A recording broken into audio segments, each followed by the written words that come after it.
मेरे साथ मौजूद हैं युवराज के पिता राजकुमार मेहता जी, जिनका भी एक्सीडेंट हुआ और गड्ढे में गाड़ी गिर गई और उनकी मौत हो गई। और सबसे बड़ी विडंबना है कि पिता सामने देखते रहे, उनका बेटा डूब गया और पिता के सामने मौत हो गई। आइए हम जानते हैं किस तरीके का वाकया हुआ था, क्या वो मंजर था, किस कैसे पता चला, बेटे ने क्या बताया आपको?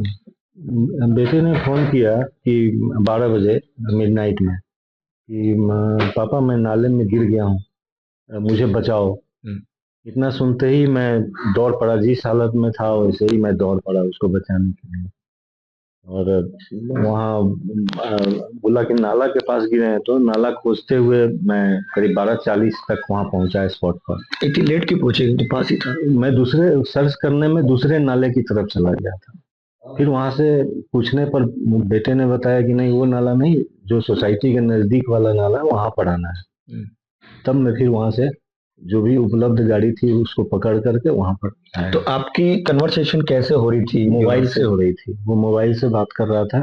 जब स्पॉट पर पहुंचा मैंने उसको फिर फोन किया, बेटे कहाँ हो, दिखाई नहीं पड़ रहा हो। तब कोहरा उसने इतना था कि दिखाई नहीं पड़ा। हाँ, तो फिर उसने अपना मोबाइल टॉर्च ऑन कर लिया और तब वहां से देखा एक हल्का सा लाइट वहां पर नजर आ रहा था। बोले बेटा बैठना मत। तो नहीं, मैं बैठा हुआ नहीं हूँ, बैलेंस बिगड़ रहा था, हम लेटे हुए हैं। तो गाड़ी की छत पर वो गाड़ी से निकल कर बाहर आया और हिम्मत करके छत पर लेट गया था। हम्म। और वहां से हेल्प हेल्प चिल्ला रहा था हम्म। कि ताकि कोई राह चला भी कोई आदमी उसको हेल्प कर सके। मैं भी वहां पर पहुंचा, उसके बाद हम सहायता के लिए इधर उधर दौड़ने लगे, कोई मदद करे। रात का समय था, लोग भी काफी कम आवाजाही थी उस टाइम। फिर हमने 112 डायल किया और पुलिस की सहायता मांगी। वो पुलिस करीब 20 मिनट 22 मिनट में पहुंच गई थी स्पॉट पर। फिर उन्होंने फायर ब्रिगेड को फोन किया, एनडीआरएफ और एसडीआरएफ को फोन किया। तो फायर ब्रिगेड की टीम पहले आई और उन्होंने रेस्क्यू के नाम पर बस केवल लिमिटेड ही उपाय यूज किया वहां पे। उन्होंने रस्सी का उपयोग किया और लेकिन रस्सी सही जगह पर पहुंच नहीं पाई, मेरे बेटे को सपोर्ट मिला नहीं।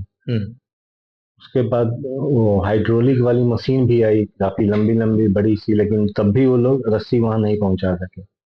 कमी ये आखिरी कि उन लोगों के पास स्विमिंग वाला कोई पर्सनल नहीं था और बोट वगैरह नहीं था ताकि बोट से वो बेटे तक पहुंच सके और उसको मदद कर सके। बताइए जरा कि स्थानीय युवक ने कहा था कि मैं बचाने चला जाता हूँ, उसने कोशिश भी की थी। वो तब तक लेट हो चुकी थी, वो आया, जंप भी किया और पूरे में 2 बार उसने सर्च भी किया, लेकिन तब तक मेरा बेटा गाड़ी से डूब चुका था। तो ये एसडीआरएफ वाले या फिर दमकल वाले ये क्यों अंदर नहीं गए? अगर कोई हाँ तैरने के लिए जाता, उसमें तैर कर उसको मदद करता तो मेरे बेटे की जान बच सकती थी। क्यों नहीं गए थे, क्यों नहीं जा रहे थे? वो लोग बोले थे नीचे बहुत सरिया है, जान जोखिम में हम लोग नहीं डाल सकते।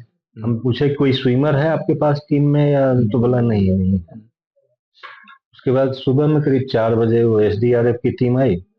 फिर उन्होंने 1-2 घंटा तैयार होने में लगाया कि बोट को दाने जाने के लिए स्लोप चाहिए। फिर उन्होंने जेसीबी मशीन मंगाया, स्लोप बनाया। 6 बजे के करीब में रेस्क्यू ऑपरेशन हुआ, फिर मेरे बेटे का बॉडी रिकवर।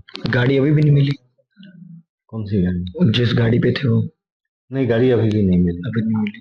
तो ये पानी अक्सर भरा रहता है या अभी भरा है यहाँ पे? नहीं, पानी अक्सर उसमें रहता है, मैंने हमेशा रहता है पानी उसमें। बताया जा रहा है कि सर पहले भी एक घटना हुई ट्रक वाली कोई यहाँ। ट्रक वाले 1-2 सप्ताह पहले ट्रक वही उसी रूट को तोड़ करके ट्रक घुसा था नाले में।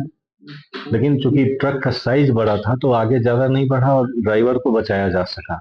लेकिन बड़े बेटे की गाड़ी तो उससे कंपेयर टू ट्रक जो है छोटी थी, वो सीधा नाले में चली गई थी, तो उसी रूट से। उसी रोड। हाँ, क्योंकि उस रूट को बंद नहीं किया गया था, कोई प्रिवेंटिव उपाय रिफ्लेक्टर नहीं, वगैरह कुछ नहीं लगा? नहीं था। नहीं तो जाता ही नहीं, मेरा बेटा बहुत सिंसियरली चलाता है गाड़ी। तो आप किसकी गलती मानते हैं इसमें आप? निश्चित रूप से अथॉरिटी की गलती है इसमें कि उन्होंने सही समय पर सही एक्शन नहीं लिया और मेरे बेटे की जान चली गई। अब आपने एप्लीकेशन किसके खिलाफ दी है? वही अथॉरिटी के खिलाफ दिया और आज तो बिल्डर के खिलाफ भी हमने दिया। अब आप क्या चाहते हैं?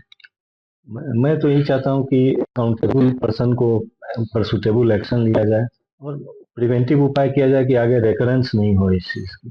ठीक है, तो ये हमारे साथ युवराज के पिता थे। इनका ये कहना है कि जो यहाँ पे बचाव टीम आई थी उनके पास एक पुख्ता इंतजाम नहीं थे, जिस वजह से उनके ही सामने उनके बेटे की जान चली गई। जहर था। इनका कहना है कि इसका जो किया जा रहा है ये नोएडा अथॉरिटी का ही है। अरुण त्यागी, ग्रेटर नोएडा, आज तक।